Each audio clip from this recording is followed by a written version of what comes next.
Welcome to Diaries of an MZ Generation, where we discuss Korean culture, music, and entertainment. This is episode 2, and today we'll be discussing the return of GFRIEND, from their history, rise, works, to the impact that they've had on the industry. I'm joined, as always, by Justin Lee. How are you doing today? I'm doing awesome, man. Got our first snow here where I'm at. First episode. Hopefully people enjoyed it. We had some big K-pop releases already to kick off 2025. Can't complain. This is going to be a good one too. Yeah, already a lot of big news. Yeah. Just as of today. I know. Halfway through January. But yeah, what about you, man? What's new with you? Nothing in particular. Just had a really tough time editing the episode last week, but I learned a lot in the process. Hopefully this episode will go a lot smoother and will be a nice listen for you guys. Hopefully the last one was easy listening. Well, today we have kind of a more concentrated topic. Today we'll be discussing the history of GFRIEND and starting from their debut all the way until their 10th anniversary, which is actually today at the time of this recording. It's so perfect. Last week, we had the 10 years ago segment, which we're going to do again. This episode is basically 10 years ago. Everything just lined up perfectly. I can't believe we're going to talk about this. Yeah, I'm excited as a big GFRIEND fan to talk about the group and the 10 years that we've had of GFRIEND. So let's get started. And today we will be talking about GFRIEND.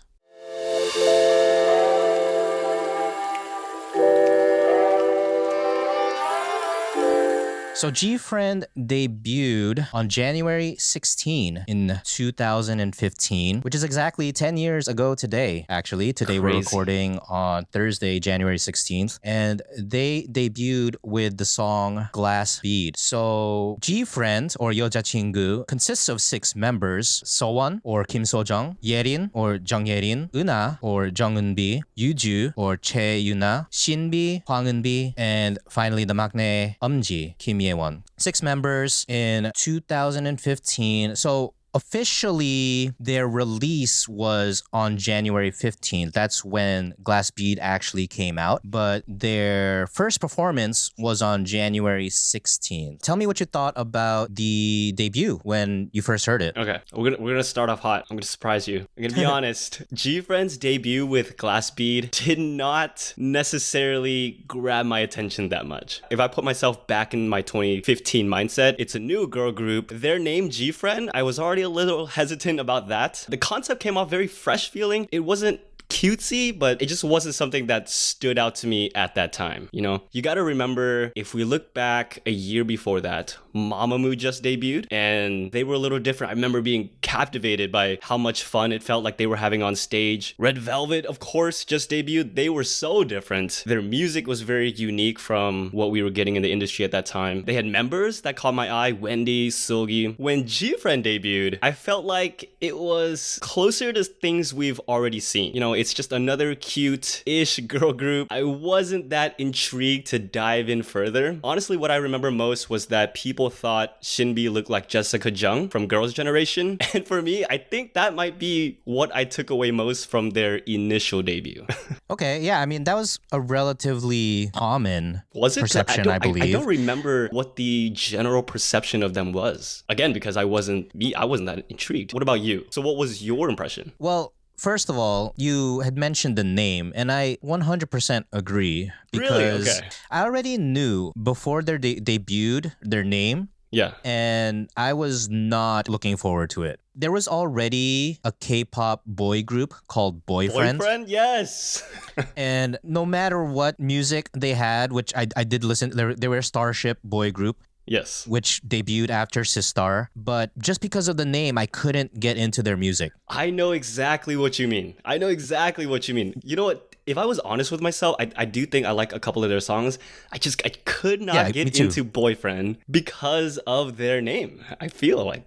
Exactly. And honestly, this is towards the tail end of the second generation, beginning of third generation in K-pop. And honestly, first and second generation K-pop was very much Wild West compared to today. It was a lot of throwing things at the wall and let's see what sticks. Yeah. And if you understand Korean culture, you can understand why they would go with a name like Boyfriend for boyfriend or GFRIEND for GFRIEND. 여자친구. It's literally in Korean, 여자친구 debut, which is Girlfriend. Yeah. And at the time, I was just really off put by the name. But when the song came out, Glass Bead, I actually really enjoyed the song. Okay. And I didn't think too much about it. I didn't think that this was going to become one of the greatest girl groups in K-pop history, right? Exactly. I just thought that this is just another fresh girl concept, right? So it's the Soyeonshide girls' generation into the new world, the A-Pink. Back then, it's less common now. So the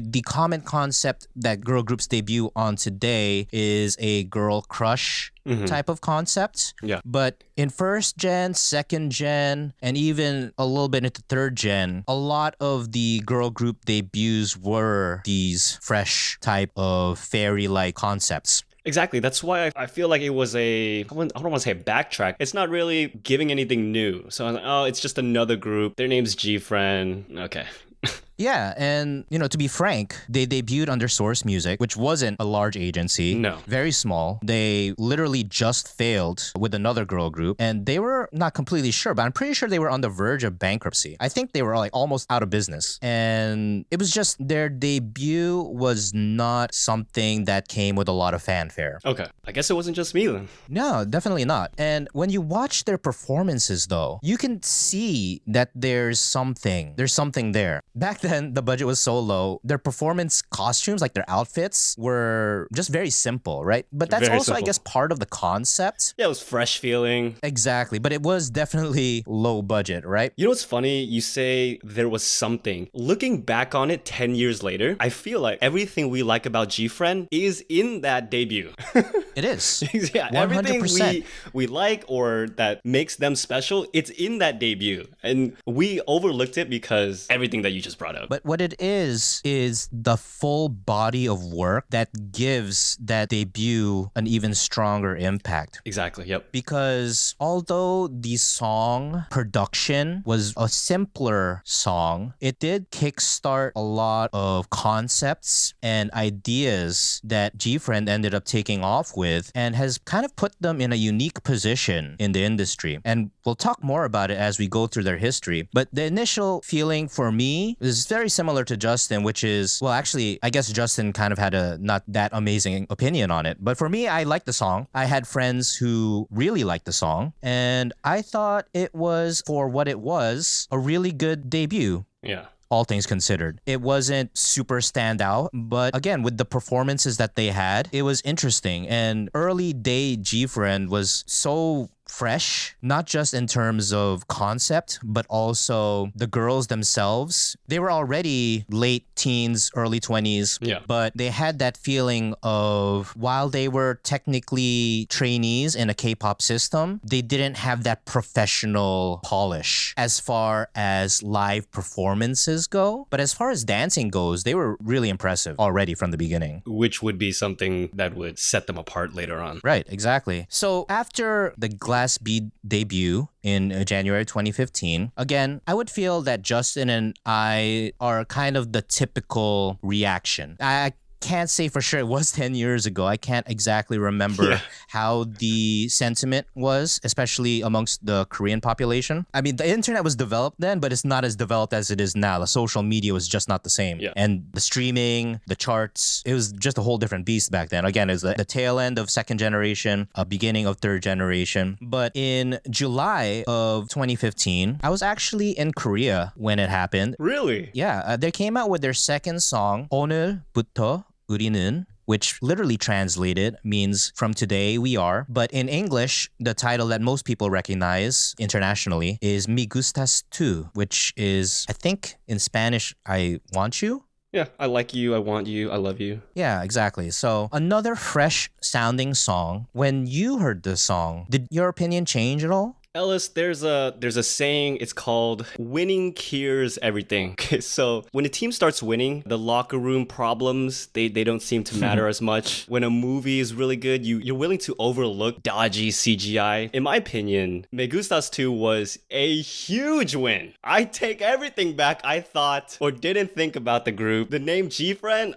fits them perfectly. Love it. Their concept, the vibe, we've seen it before. Who cares? I love it. This was the song. This was the song, Ellis. Everything about it, the dance. Really? The music video, the outfits, winning here's everything. At this point, this is what made me want to dive deeper into GFRIEND, into all the members. I'm watching them on variety shows, the whole thing. So to me, this complete turnaround.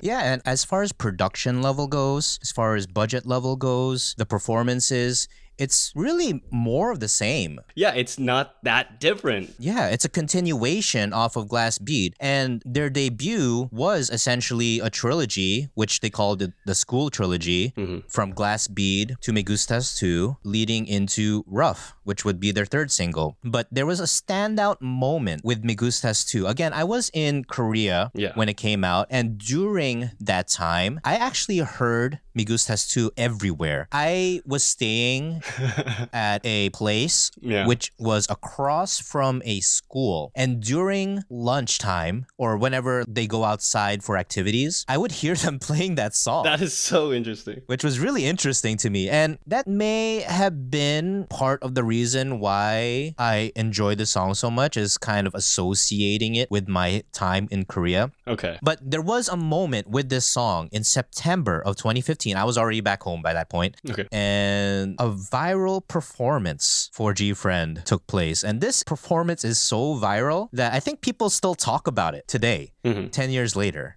It's still one of the defining moments of GFRIEND's career, which took place at, I believe it's just a festival. It wasn't a music show or anything, but it was raining so heavily. And with the stage outfits that the girls had, plus how slick the stage itself was, the performance went absolutely viral because it was GFRIEND performing Me Gustas 2 with multiple members slipping and falling hard during the performance and getting up and continuing and finishing the song, which a lot of people were most impressed by the tenacity and the professionalism, all things considered, that the girls displayed. And I think what really made the video go viral is just the audible thumps that you can hear. It's so hard. In particular, Yuju, I think she fell like 3 or 4 times, like really hard. I think she like twisted her finger from that performance. I'm playing it as we're speaking, and Shinbi just took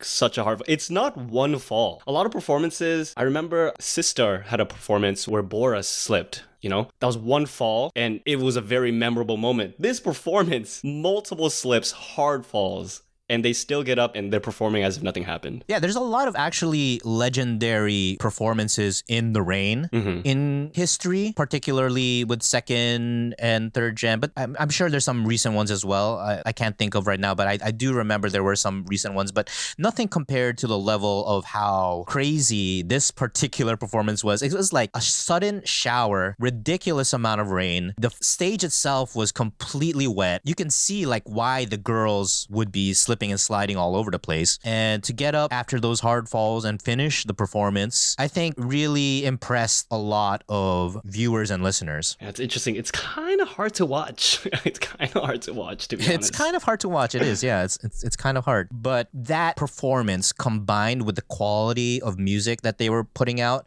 definitely propelled them to the top. And by the time that they had come out with their next song, which was in Korean, 시간을 달려서, which is Running Through Time. In English, it was called Rough.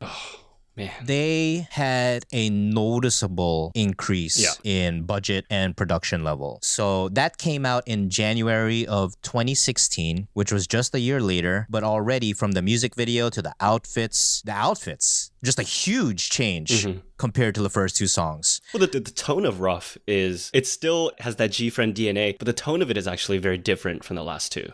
As well. Yeah, and it kind of solidified GFRIEND's concept, right? Because they weren't just a fresh fairy-like concept. There's different ways to do that fairy-like concept. It's like subcategories. And theirs was more of a whimsical type of concept or vibe. So at the time, I was just starting to learn Korean. I didn't actually really know much Korean at all. But looking back at it today as somebody who is well versed in the Korean language, man, the lyrics for these first three songs, they're actually really different compared to like a typical girl group. Yeah. It's something to keep in mind. Lyrically, there's definitely a lot going on there. And Rough, again, the Korean title is Running Through Time. And that became one of the driving factors in GFRIEND's overall concept. Yeah, to kind of cement what you're saying, when Rough came out, I think even the way we saw their debut, it's not this basic thing that we thought it was. There's a lot more to them. There's a lot more to their music. The perception of them was quite different now. Yeah. And following up on that, they had another classic hit, Nabilera. Nabilera.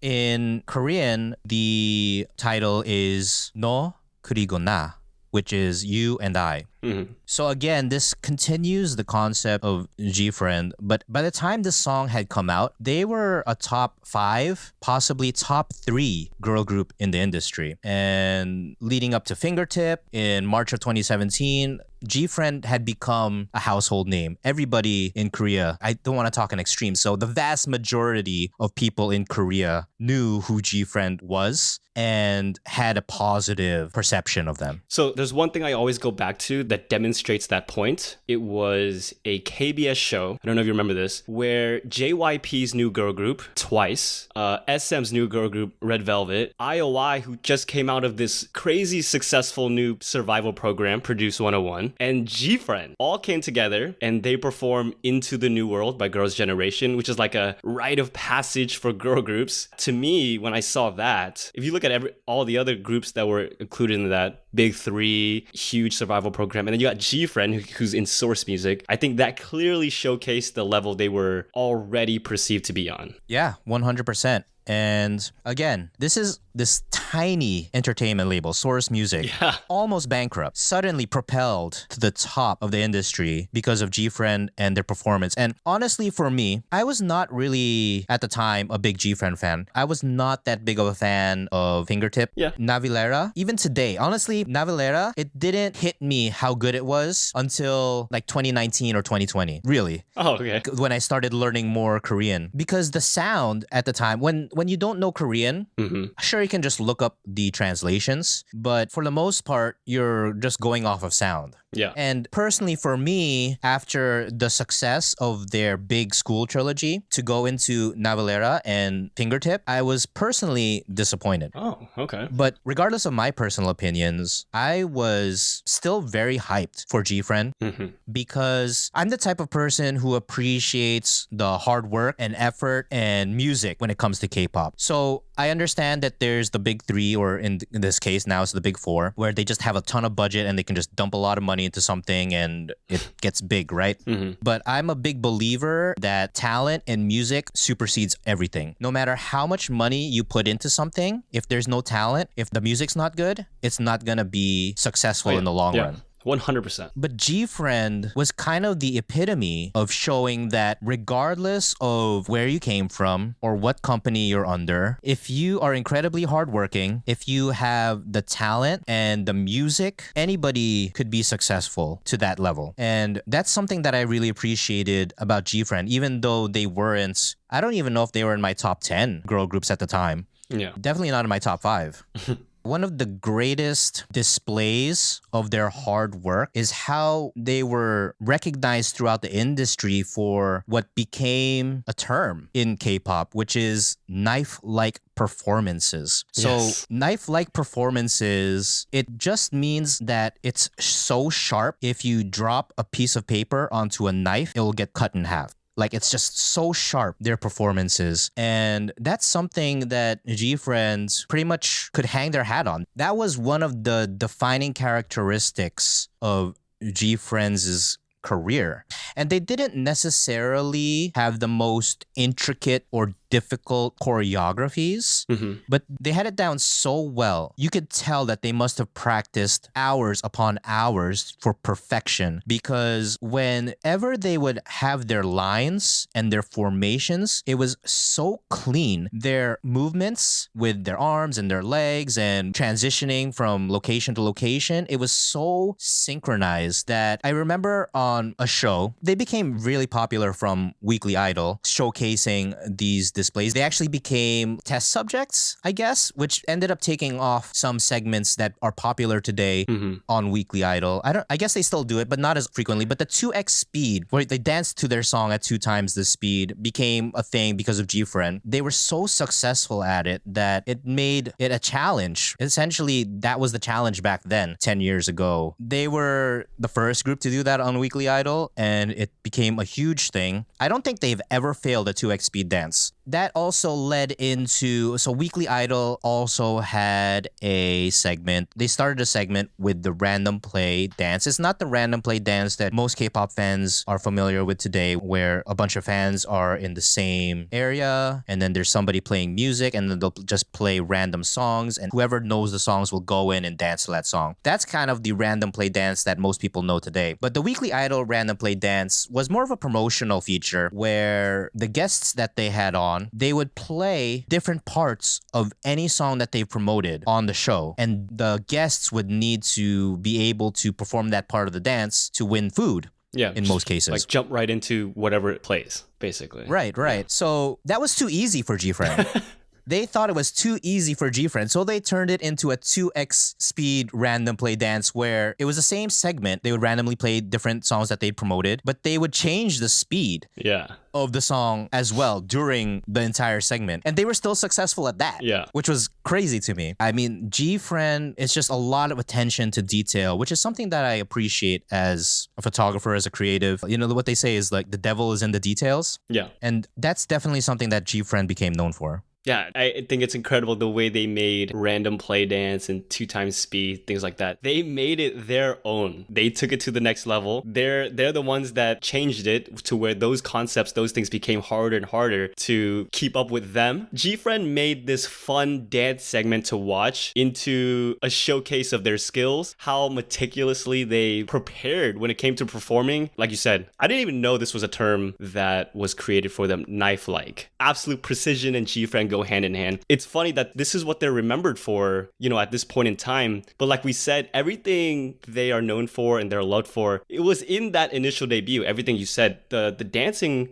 the choreography itself wasn't crazy intricate or anything like that, but they performed it so precisely. And that's even showcased when during that Rain performance. Because how are they going to get right back into line? I think we didn't appreciate that. We appreciate that even more after the random play dances and things. You go back and watch that Rain performance, they get right back into it and you wouldn't even know something was off. Yeah, exactly. Now, I can't say for sure that knife-like performances was coined for GFRIEND, but they're the ones that made that common term in K-pop. And a lot of performances these days are kind of held up to that standard of how knife-like is it, really. Yeah. Again, that's not super it's not like an ITZY level of dance where it's just like so much goes into that. But for what it was just the high level of precision and effort that they had put into it, the clean lines, it definitely made them stand out. Up to the point where they could even do their dances blindfolded.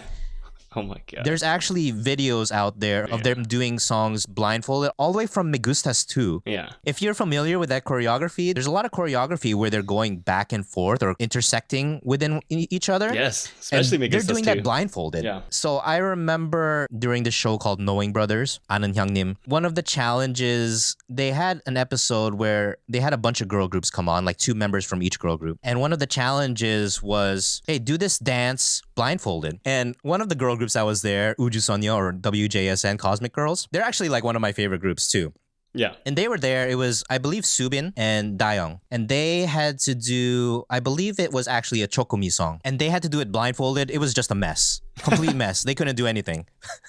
They were all over the place. Yeah. And then Una and Umji, who were there, they were like looking at each other like, wait, we can do this. And they just did it perfectly. And then a few days later, they must have went back and was like, we should do a dance practice video. So there's actually a dance practice video of the entire group of GFRIEND doing Mago blindfolded, which is also pretty impressive. Yeah, that's what I'm saying. They take these fun things. Even groups today who are doing the blindfolded stuff, it's more of a fun thing. It's kind of a fan fan service, entertainment thing to watch. GFriend took it and no, we're gonna show you what we can do. We're gonna take this seriously. Yeah, just they're really competitive. Yep. That's for sure. So towards the end of 2019, I believe the last single that they had was Fever.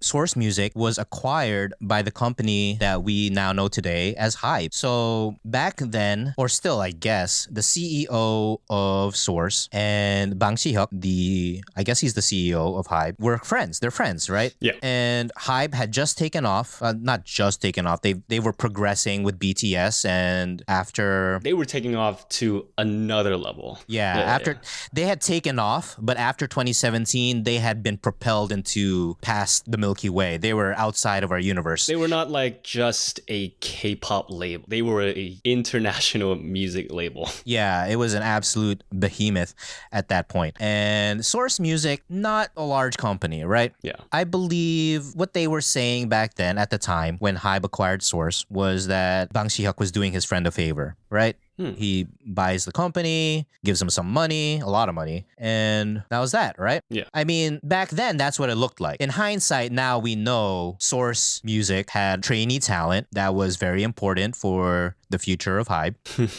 And that's what became of it. But at the time, when Source Music got acquired by HYBE, for me personally, I was really excited. Okay. I was imagining, oh man, there's gonna be so much music. Bang Si-hyuk was producing music for them. There's gonna be a higher budget. And there was. Yeah. They came out with 3 songs that year, the following year, 2020, the first year of them under HYBE, which is crazy for a girl group who was in their 5th, 6th year to be coming out with 3 comebacks in 1 year. That's not really typical in K-pop. Generally, in the first 3 or 4 years, you come out with a lot of music, and then after that, you do a lot of performances. You supplement it with like 1 comeback a year. It's not like, there's Twice who comes out with like 3 comebacks a year.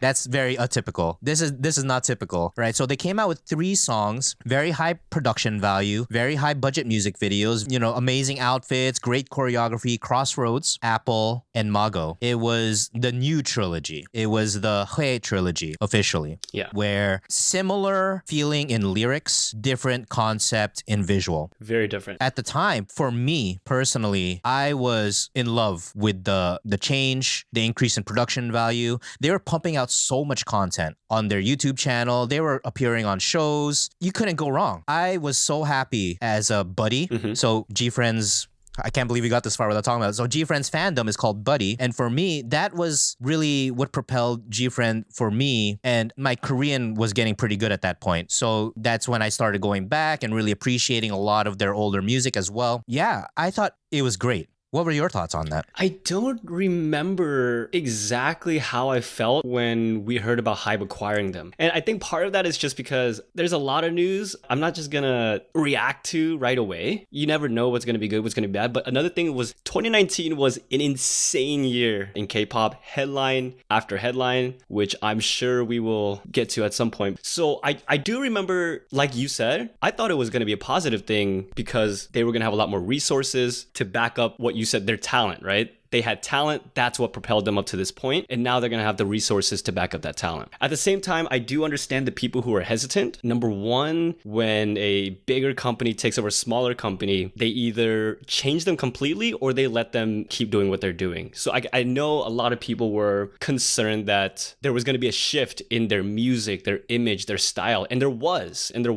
But like you said, I was all down for it. I loved what they put out. Mago is amazing to me. But I also understand at the same time, a lot of people looked at Bang Si-hyuk's track record or lack thereof when it comes to girl groups and were concerned. So when it was announced that they were acquired by HYBE, I don't remember feeling too much one way or the other about it. Would you say overall was positive for their careers? Well, at the time, again, at the time they were releasing things, I think yes. Yeah. Apple became my favorite GFriend song. Really? I rewatched Apple today in preparation for, I rewatched all their music videos today in preparation for today's episode. And Apple, again, gave me goosebumps. watching the performance, listening to the lyrics, how it's produced, how they dance, it just gave me goosebumps. I just love that song so much. And then to follow that up with Mago, which was another incredible song. Incredible. And the album, it was a full album. They came out with unit songs on that album too, which all the unit songs were really good. So from the standpoint as a buddy, a fan of GFRIEND, the entire year of 2020 was just amazing as a GFRIEND fan. There was so much content. They had it was the pandemic time, so they had the online concert, which was incredible as well. The music releases were great. I loved every song from each of the albums. But all good things must come to an end, because in May of 2021, it was suddenly announced that GFRIEND would not be continuing any further. Yeah. Do you remember that time? I do remember that time, because I think it shocked everybody. I don't think there was a single person who expected this. No. Like you said, the year before, they are releasing some of their best work. You know, again, Mago, one of my favorite songs out of their entire discography. So they were still going extremely strong, a lot of content, concerts, and then boom, they're not continuing. I think what stood out to me was when you see interviews with them and they talk about that, they were surprised what was going to happen. When they were promoting Mago, from what they said, they didn't expect that to be their last promotion together. So even it shocked us. I remember the shock very clearly. And it's interesting to hear that it came as a surprise to them too.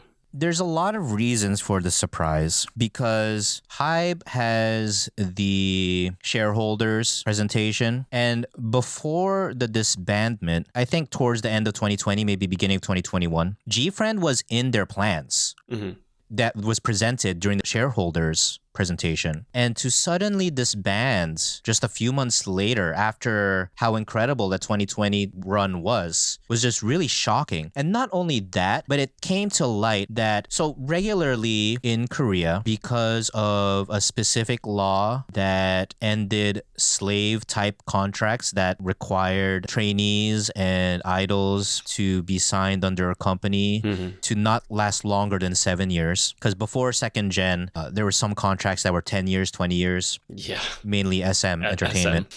But after that law got passed, all maximum length of contracts for idols could be 7 years. So that ended up causing a 7-year curse where a lot of groups would disband after 7 years. But for GFRIEND, 2021 was their 6th year. Yeah. Which added a lot of shock to the announcement, because why was their contract ending in their 6th year? No, but not a lot of people really realized that that was even a possibility, that their contract would be over in 2021. But because of the way that their contract was structured, their contract started in 2014. So yeah, that added a lot of surprise to the announcement. And personally for me, I was really sad. Really, really, really sad. Because at that point, they had grown to become one of my most loved girl groups, just because of the quality of content that they consistently put out, the personality of the members, and the music, the choreography, everything like that, right? Yeah. So the thought that we would not have any more GFRIENDs was really depressing. And I believe that this may have just been a few months after the IZ*ONE disbandment. Yeah, IZ*ONE disbanded in April of 2021. Oh, wow. And their last performance, was in March of 2021. I was already a wreck from the IZ*ONE disbandment. Yeah. And then for the GFRIEND announcement to come out, I was not as much of a wreck, because there was still hope. I still had hope, where I couldn't even listen to IZ*ONE music without getting really depressed. After GFRIEND's end of contract announcement came out, I still listened to GFRIEND nonstop. Why do you think that was? I think it's just the hope, because I had a feeling that this was not the end.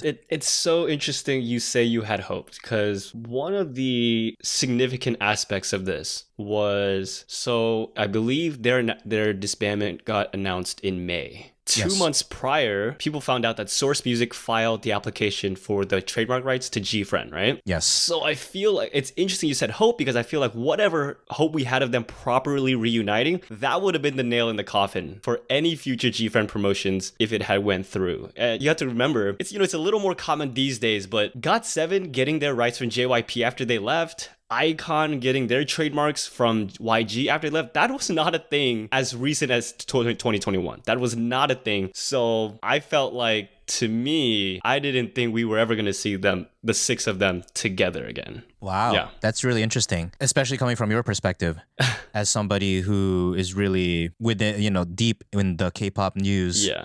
Scene. But for me, you did mention the trademark thing. Mm-hmm. They did lose that battle against the girls, but I knew that the 6 of them would continue being GFRIEND regardless of the situation. When they lost that battle, I was like, okay, they're reuniting. But there was this period in between where we didn't know where that was gonna land, and this reuniting thing wasn't really a thing yet. You know what I mean? Well, outside of the original company, that is. It's very understandable to have that opinion because at the time everyone was reporting it as a disbandment. Yes.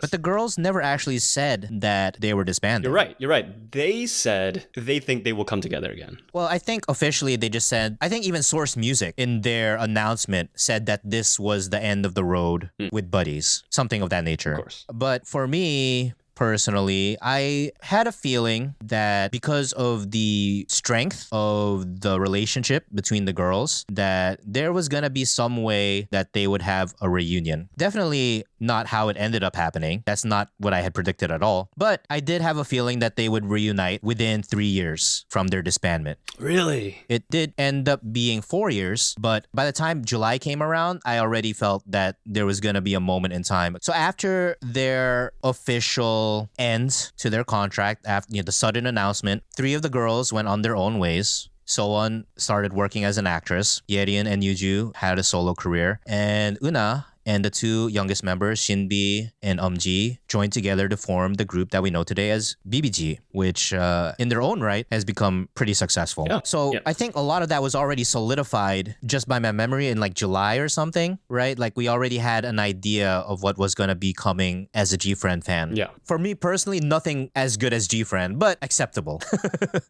At least we're getting something, right? That's how I felt. And yeah, BBG, I mean, you can have a whole nother show just talking about BBG because of the success that they've had with some of their songs, right? Yeah. But yeah, that was my opinion. That was my thought process. And I would tell people in like group chats, my friends, they're going to be coming back in 2 years. At the time, 2024. I was like, yeah, they'll be back in 2024. They'll find a way to reunite. And when 2024 rolled around and it didn't happen, I just felt like, okay, maybe it's going to be next year. And it did end up being this year.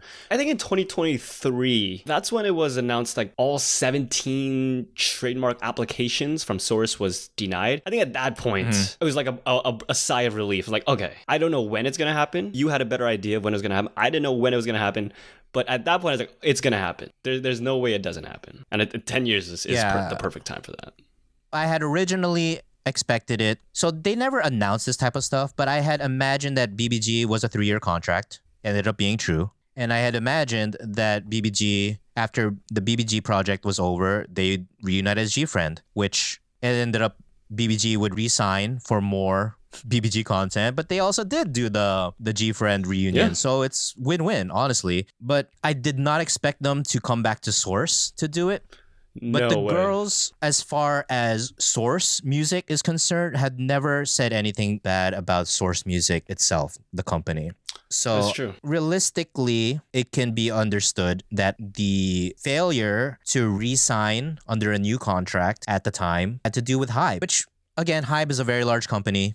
A lot of things could play a factor into that reasoning, even though they had mentioned them in the shareholder report. Who knows? Things could have changed. Le Sserafim came out. Eugene's came out. They acquired Playtis at the time. So things change. Things happen. But regardless of that fact, we got the reunion, and it's great. I think it would be very hard to find somebody who doesn't think HYBE was a huge reason why the disbandment happened in the first place. Yeah. The way it did. I mean, inside, I'm screaming at HYBE. But on this show, we got to stick to the facts. Yeah. As much as we can. Yeah. So we got their 10-year anniversary, which is actually literally today at the time of this recording. And they came out with the song last week, their title track, Season of Memories, and a very different theme as far as the lyrics are concerned with the song. What did you think when you first heard the song? It's okay.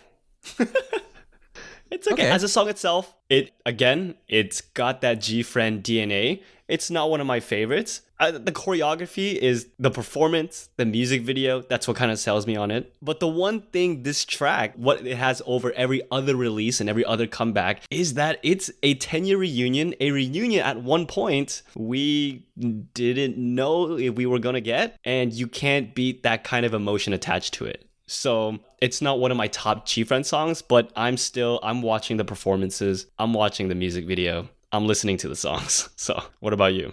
I don't think there was at any one point in time that GFRIEND was active that I could say GFRIEND is my favorite group. Yeah, same. Or GFRIEND is in my top 5 groups. But over the period of time, when you look back at their work and maybe 5 years from now, 10 years from now, when I go back and think about all the K-pop groups that had made an impact on me and how I would rank them as far as this is my favorites, I think GFRIEND would definitely be up there. Yeah, absolutely. And I'm super invested in their concept and lore. And Same. Their 10-year anniversary song, Season of Memories, the lyrics for the song are very touching as a fan of GFRIEND, as a buddy, because for the first 6 years of GFRIEND, all their songs were about searching for longing, yes, for wanting to be with either their friends or their lover or whoever it could be. That was just kind of the overarching theme. It was that sense of longing. But this comeback is the complete opposite. It's that sense of satisfaction of being with the person, being reunited with the person that they have been looking for. So you can take this a lot of ways because the lore of GFRIEND is so deep. There's so many theories, but from the surface level view, you can easily see that this is a song dedicated to their fans. And watching the music video, it's so touching. Yeah. Like, I actually shed a tear. I cried a little bit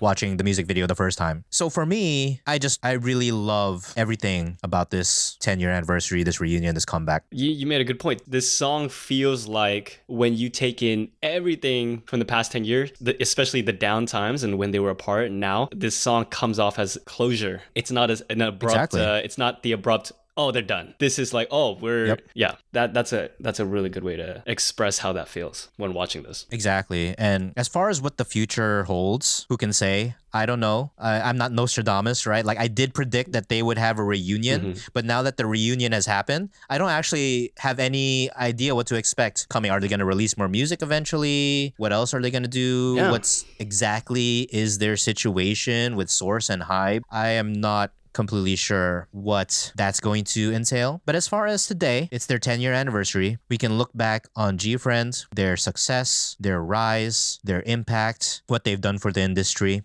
First of all, do you have a bias? I don't think there's the one that I would just, hey, this is my bias. She's always been my bias. But, if you were going to force me to pick, it would probably be Yerin. Oh, yeah. High five. Me too. Really? Why is that? Well, Yerin was always my bias since debut. Okay. I just think she was so funny. Yes. There's a lot of really good Yerin memes. Yes. If you are interested in GFRIEND, like even before memes became like a huge thing, Yerin has a lot of hilarious memes. One of the standout ones has something to do with toilet paper. Yeah. You can check that one out. Another one is her drinking wine. That one was a really good one. Just her smile, her laugh. There's a lot of her jokes. She's just really funny. Yeah, that's so interesting. I didn't know that. I love all the members, obviously, but Yerin, she's just so funny. So I feel like I would get along with her. It's in the beginning, like I said, the thing I got away from their debut was like, oh, they have a member who looks like Jessica Jung. So Shinbi always stood out to me for a while. But then when I started watching them, paying more attention to them, seeing them on variety shows, Yerin's personality it's alluring, dude. You cannot laugh or feel endearing when you see her. Do you have any favorite songs or music videos, anything that stood out to you throughout their career? Oh, yeah. So I think after the last episode, when I gave you 76 songs as my top 3, you guys know. 83. Yeah. You guys know I don't really rank things or list out things. But if I were to pick my favorites, I gotta go with the classics. Me Gustas 2, Rough, Mago, it's amazing to me. But if I had to pick one, my favorite GFRIEND song is Love Whisper. Oh my gosh. Is it yours? Yeah. No way. And I'll talk more about it. I'll talk more about why. Okay. Well, I'll tell you wow. why it is for me. That's insane. I was gonna be like, if you haven't heard it for a while, you should listen to it. I love it. I don't know anyone else who even remembers the song Love Whisper. But for me, it's everything I love about GFRIEND. The melody, it's upbeat, but the melody is, like you said, they had this feeling of longing and kind of a little bit of sadness in their songs, always searching for something, always reaching for something. To me, this music video has a lot of meaning. A staple, again, like you said, a staple of GFRIEND's music video is the lore. But my favorite music videos are the ones you think have no meaning. You know, if you watch Apple, especially their later music videos, you can tell there's a narrative kind of going through it, right? But this one is filled with more visual storytelling. For example, the colors of their outfits are very subtle, but I feel deliberately chosen. It all feeds into this idea of parallel. And if that sounds familiar, it's because the album this song comes from is called Parallel, right? They chase a butterfly in Fingertip. In this one, they say goodbye to the butterfly. I could theorize all day about what it means, but adding another layer to it, I'm getting excited. This is my language right here. You know, I can tell, I'm not sure if I noticed this before, but you're very into the lyrics, especially, I guess the more you learn Korean, the more you kind of attach to the lyrics. To me, it's the music video, right? As someone who doesn't speak Korean, I have to take it in visually. So another song from that album is called Summer Rain, which also got a music video. You listen to both of those tracks back to back. You listen to Love Whisper, you listen to Summer Rain, and you tell me those songs are not parallels of each other. The way the structure, the way the chorus is structured, it's brilliant, I tell you, okay? All of this is why I love GFRIEND, Love Whisper. Even the sample. The sample between those two songs are related. Dude, it's so good. So good. So much in there if you look for it. Now, tell me why. Why is Love Whisper your favorite song? Yeah, so to just piggyback on you a little bit there. So Love Whisper was the title track of their mini album Parallel. Yes. And they repackaged that album with a new title track a few months later with Summer Rain. Summer Rain. And the ending of the Love Whisper music video, again, I rewatched all of these today to prepare for this, actually has the intro for Summer Rain in it with the cassette tape. Yeah, the cassette tape. Now, as a GFRIEND fan, you know this means something. Cassette tape. Yeah. For anybody else, it's just a cassette tape. But if you're interested in GFRIEND lore, that's just another one of the things. But constantly shows up. Yeah, so GFRIEND, just a lot of things, we'll discuss it a little bit more as well. But so my favorite song, again, like I said, when they first debuted, obviously Me Gustas 2. Yeah. Me Gustas 2 for years, it was my favorite song. Good. I would say until Apple. Mm-hmm. Then when Apple came out, Apple became my favorite song. And I really love Mago as well. But after they ended their contract initially in 2021, I did a lot of soul searching when it came to GFRIEND. I listened to a lot of GFRIEND. I probably listened to more GFRIEND after the end of their contract than before, while they were still active. Oh, that's so sad. And I guess it's kind of, in a way, how art is more appreciated when the artist has passed away. Yeah. But going back to a lot of the songs, also knowing more Korean, I had a really greatly renewed view on a lot of their songs like Fever. Yeah. Time for the Moon Night. And those two songs, the Korean lyrics are so enjoyable to listen, to sing along to. There's also Sunrise, another one, which has amazing Korean lyrics. But the one that stood out to me the most was Love Whisper. Oh, I'm so excited. For multiple reasons, but looking back at the song, it's definitely, as far as choreography goes, one of their more intensive choreographies. Oh, I didn't even mention the choreography. It's also one of my favorite choreographies now. And the lyrics to Love Whisper are definitely my favorite lyrics out of their entire discography. Okay. Combined with what you were saying with the music video, the lore, everything about it, just the track production-wise, singing it in karaoke, norebang, it propelled itself to being my favorite song. It's so good. So if I had to make a top 5 list of GFRIEND title tracks, I would say Love Whisper, Apple, Time for the Moon Night, Mm. Me Gustas too. And then it gets really hard from there. It gets really hard from there because Rough is amazing. Again, I mentioned I really like Fever. I really like Sunrise because when it comes to favorite music video, my favorite music video or the most memorable music video to me is Mago and Fever, but especially Fever because Fever at the time was such a vast departure from their previous music videos as in terms of concept and visual. It was the colors in Fever are so appealing to me. The outfits, the styles, the concepts, everything about that music video was so interesting to me at the time. And watching it back again, it's the one that every time I see it, it's like, man, what a great music video. So as far as music videos go, I would say Mago or Fever because Mago, I watched all of the behind the scenes stuff when it comes to Mago. Yeah. And a bunch of all the other tracks too. But there's just something about how Mago was put together that I really enjoy. From the production to the final product, the song, the outfits. Yeah, I remember the way they choreographed. I'm going to say choreographed, but not in dancing. Choreograph the shots and how, you know what I'm talking about? It's hard to explain. Yeah. But when you see it, you'll know what I mean. Like, it's very intricate the way this member comes in, this member bows out. It's very, very well planned out. And that's one of the reasons that Mago is up there for me, if probably my favorite music video, as far as overall production goes. So before we start wrapping up our conversation on GFRIEND, I do want to recommend some B-sides. Do you have any B-sides that you want to recommend? I'll just recommend one.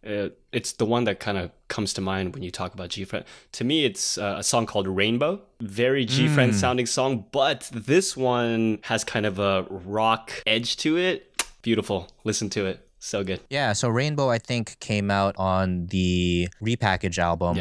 That we just discussed earlier with Summer Rain. Really great track. I really love that one. Great recommendation. That wasn't on my list, but I will agree that's a great song. So again, I mentioned earlier, I probably listened to more GFRIEND after the end of their contract than while they were active. And a lot of the standout songs for me that helped me get through and have hope for a brighter day. Off of their, I believe it was their first album, LOL, there's a song called Mermaid, which I really like. They have off of their mini album, The Awakening, a song called Contrail, which I also really like. Off of the Time for the Moon Night mini album, there's a song called Love Bug, which I really enjoyed. Off of the mini album Time for Us, this song is what really helped me get through the GFRIEND's end of contract announcement. It's a song called You Are Not Alone. The next song is another song, probably the second most impactful song to help me get through the GFRIEND's end of contract, is a song off of the Labyrinth mini album called Here We Are. And again, Walpurgis' Nights album was the first time that they had unit songs on there. So there's 3 units, 2 members each, Secret Diary, Better Me, and Night Drive. Secret Diary is the unit song with Yerin and Shinbi. Better Me is the unit song with the oldest and leader Sowon and the youngest Maknae Umji. And Night Drive is the song with the 2 main vocals, Una and Yuju. And they all are 3 very different vibes from each other. I would say out of the 3, the one I listen to the most is Night Drive, just because it's such a chill song. I really like listening to it while I'm driving at night. But yeah, those are the songs that I would recommend. Mermaid, Contrail, Love Bug, You Are Not Alone, Here We Are, and the unit songs. Anything else to add about that? No. Okay.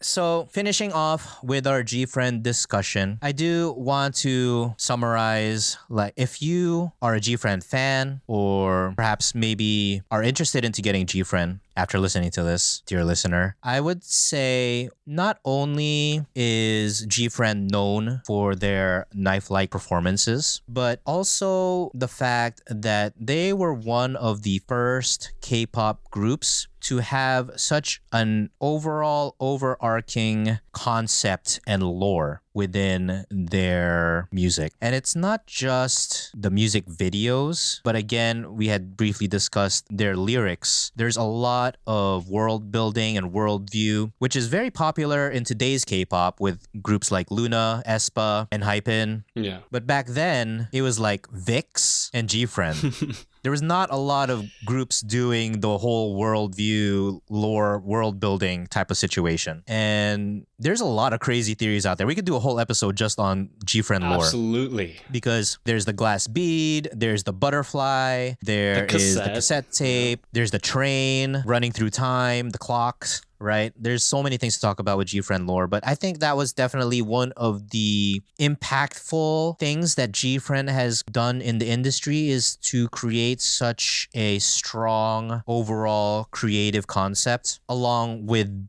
how they perfected their dances and really emphasize the synchronicity of their movements has really made an impact on the rest of third gen and into fourth gen and fifth gen. And like I mentioned earlier, a lot of dances today are held to that standard of how knife-like is it. It's because of GFriend, how knife-like they were with their precision. So while they may have started off with what some might consider a cookie cutter type of concept with the whimsical fairy-like beginning, I think the group has shown throughout these last 10 years on how much of an impact they've had with just hard work, talent, dedication, quality of choreography, quality of production, quality of music. And they've shown that the bonds between the members really has an impact. All of this has an impact on the success of your career. And you can't just go into it with a lot of money and expect to be successful. Like GFriend has a few nicknames. One of them is Giant Friend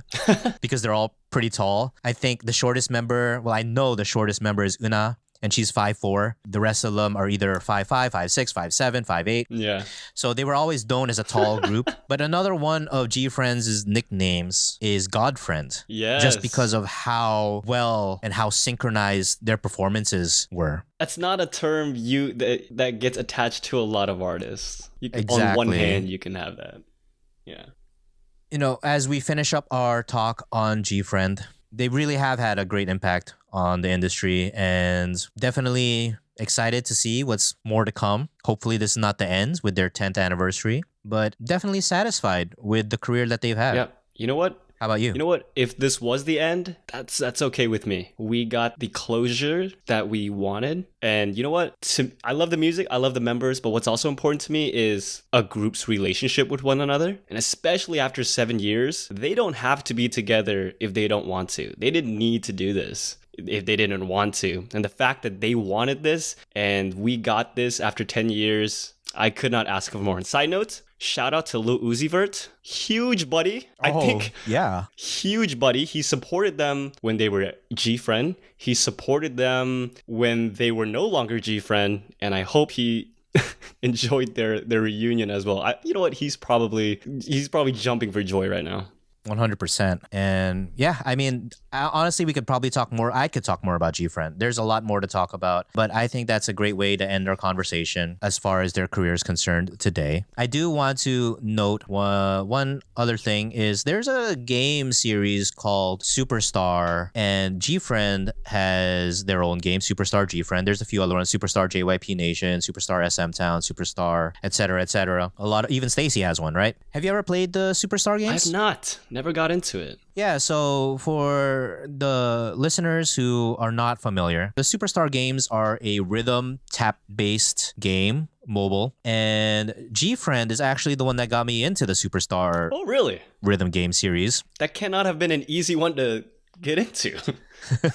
Yeah, I was watching a content and they were filming for the Superstar GFriend assets. And I was like, let me check this game out. And I tried it out and fell in love. And I ended up playing all the other Superstar games. But Superstar GFriend has a special place in my heart. Really loved that game. I played it so much. Another reason why I really love GFriend songs is because of Superstar GFriend. It really I can see that. helps drive home like an impact, I guess, and additional memories associated with the songs. Yeah. I'm not sure even Dalcomsoft knew about the disbandment because it really abruptly ended when their contracts were over. And it felt like Dalcomsoft had a lot more updates to give. Well, you're in luck because for their 10th year anniversary, Superstar GFriend is back. Oh, really? And they are running it for 3 months, I think 90 days, maybe a little bit longer. And it's all free now. Everything's free. A lot of stuff. You do not have your original collection if you played it originally, but there is no payment. There's no ads. Everything is free. Oh, that's really cool. You do have to acquire things through progression. You have to play the game, get your diamonds, get your RP, and buy,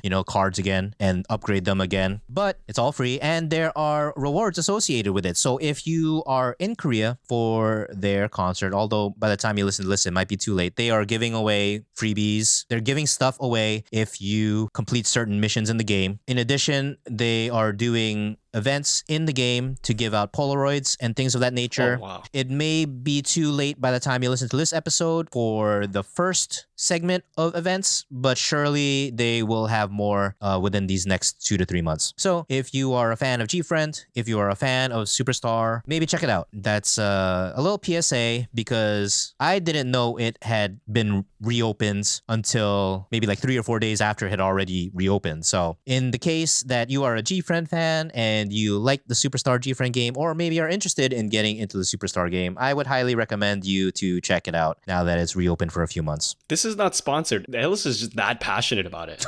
This is not. Oh yeah, this is exactly. Not sponsored. But that's actually really cool that it's free and no ads and everything. Yeah, and I spent a lot of money on those Superstar games back then, so I had to quit because I was spending so much money on it. That's why I can't get into it. You and like one of our mutual friends, I see you guys talk about it. I cannot jump into this hole right now. So I haven't played the Superstar games in a while. Definitely a lot of updates that had happened even after the GFRIEND one closed, because I played the other ones and I know there's a lot of quality of life improvements. This one doesn't have those, but it's still good. Definitely still fun to play, and I've been playing it every day. And yeah, check it out if you are interested. So that has been our discussion on GFRIEND. So we'll move on to our weekly segment, 10 years ago today.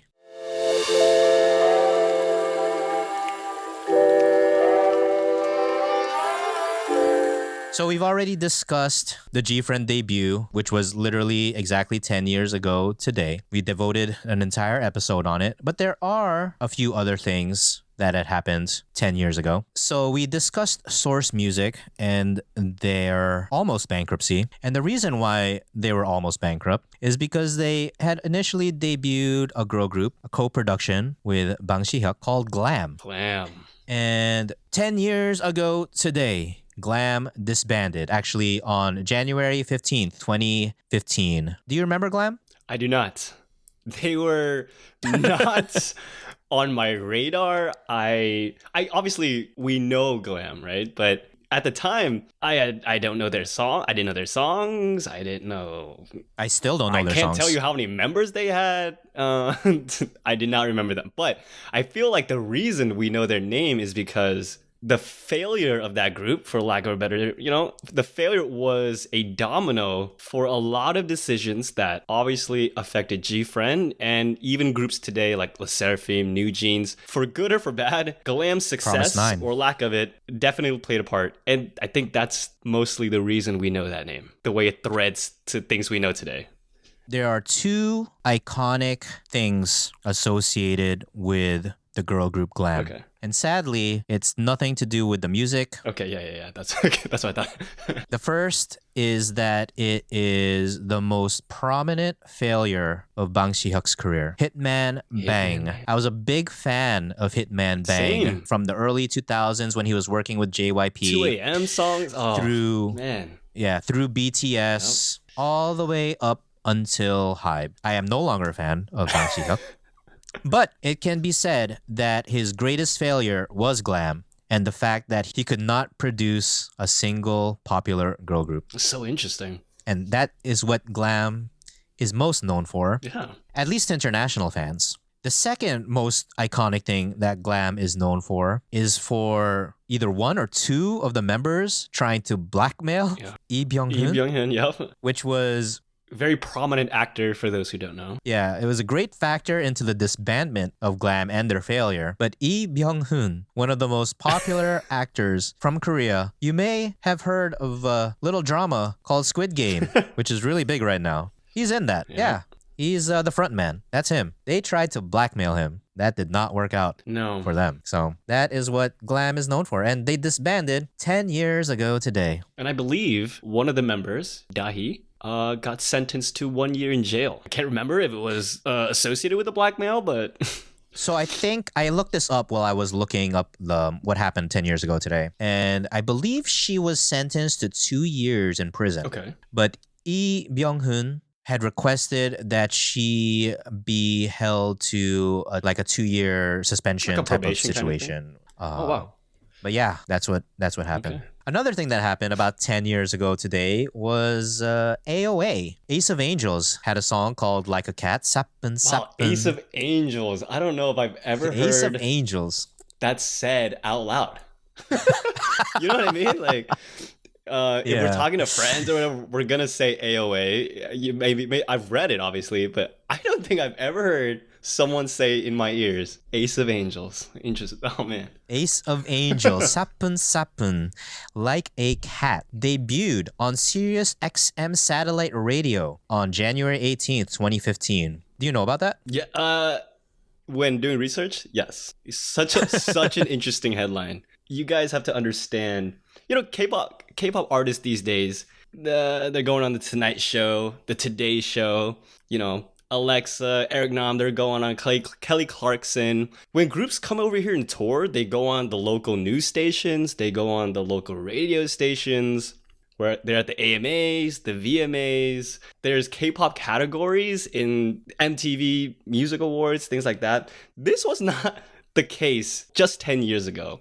Gangnam Style had already taken over the world 3 years prior in 2012. But if you were not at least one of the top groups, we rarely, if ever, heard K-pop on the radio or anywhere. So seeing this headline was a very cool reminder of how far things have come in just 10 years. What about you?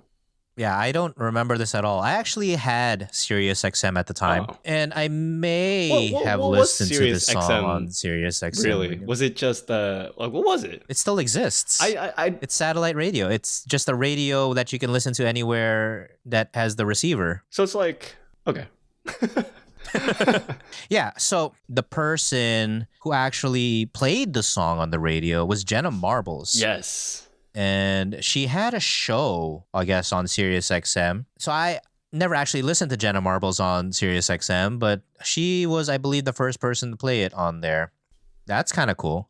I remember back then, outside of Gangnam Style and I'm the Best by 21, there wasn't really K-pop on the radio. No, not at all. I still kind of carry that mindset. Even though K-pop is pretty prevalent nowadays, I still carry that mindset where if I hear K-pop at the mall or something, I kind of I jump back. Even yesterday, I heard IVE's All Night featuring Saweetie at the gym, and I just instinctively looked around, see if anyone else noticed. I still get that little burst of excitement, even though it's a lot more common these days. I think that's very typical for people who grew up with K-pop like us, but I wonder how people who started listening to K-pop recently feel about that, because there's been tracks such as Luna's Star and 50/50's Cupid, not to mention the BTS songs and Le Seraphim. It's just a lot more global these days. So I wonder how newer fans would feel hearing K-pop tracks on the radio, in the supermarket, in the grocery store, at the gym, because that's kind of just everyday the life main for places them now. that you just randomly hear it. Yeah.